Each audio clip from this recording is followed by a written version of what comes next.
The feeling is a strange one, isn't it? A hollow, unfamiliar sensation that we haven't had to sit with since the early days of September.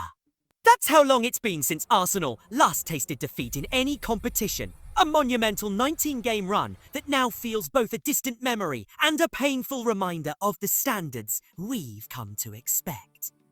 To have it end in the manner it did, with the very last kick of the game at a bouncing Villa Park, is a uniquely brutal form of footballing punishment. There is no greater high than a last-minute winner, and consequently, no lower low than conceding one. The journey home from Birmingham isn't one of dissecting a tactical masterclass or a heroic performance. It's a quiet, frustrating processing of a result that slipped through our fingers in the most agonizing fashion possible. And it's crucial to frame this correctly from the outset. This is not a moment for panic or for the sweeping emotional declarations that follow a setback. Football seasons, especially Premier League title-winning seasons, are not pristine, flawless marches to glory. Puri. They are grueling marathons defined by resilience, by navigating inevitable sticky patches, and by responding when momentum seems to shift against you. What we are witnessing now is Arsenal's first genuine test of character this campaign. 3 league games without a win away from home, 2 victories in the last 5. The numbers point to a dip. The context, however, is everything. This is a squad running on fumes, battling through a crisis in arguably the most important area of the pitch and coming up just short against one of the most in-form and formidable sides in the country. The performance at Villa Park was not a capitulation. It was a bloody-minded effort that ultimately fell inches short. Let's talk about the game itself because it was a spectacular, nerve-shredding example of Premier League football at its K-Dosse.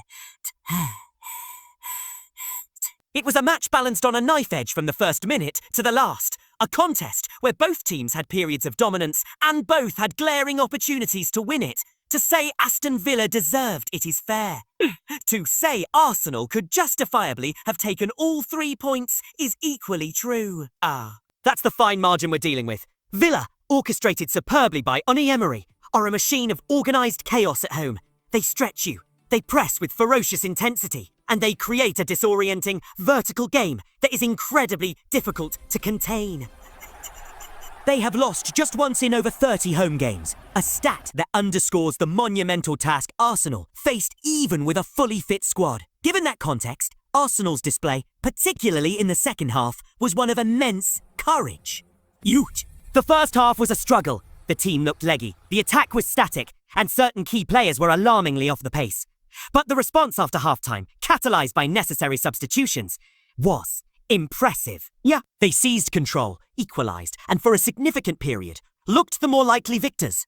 The midfield battle, especially through the relentless Declan Rice and an influential Martin Odegaard, began to tilt in our favour. The problem wasn't a lack of effort or heart. The players left everything on that pitch. The problem was a critical shortage of sharpness in both boxes at the decisive moments. This is where the injury situation moves from a talking point to the central narrative. The absence of Gabriel Magalhaes and William Saliba is not just about missing 2 excellent defenders. It's about removing the foundational pillars of this Arsenal team. Their partnership is the bedrock upon which our attacking football is built. Saliba's composure in starting possession and Gabriel's aggressive dominance in duels provide a safety net that allows everyone else to function. Without them, the structure simply isn't the same. This isn't a criticism of Jakub Kiwior or Derrien Timber, who performed admirably under intense pressure. Kiwior, in particular, was largely excellent until one critical lapse in judgment deep into stoppage time. But they are operating within a disrupted system. The understanding, the automatic positioning, the telepathic covering, these elements are forged over hundreds of minutes together. The defensive disorganisation for Villa's winner, a frantic scramble that followed a needlessly conceded throw-in, was the type of chaotic moment a settled, prime, Gabriel-Saliba axis typically extinguishes.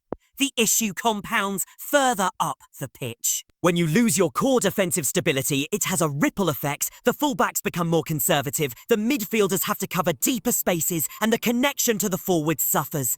Look at the attack yesterday. For long periods, it was disjointed. Gabriel Jesus, clearly working his way back to full sharpness, often found himself isolated or a fraction off the pace. His movement for a glorious late chance, created by Rice bursting down the left, needed to be more anticipatory, more explosive. At this level, that half-second delay is the difference between a tap-in and a missed opportunity.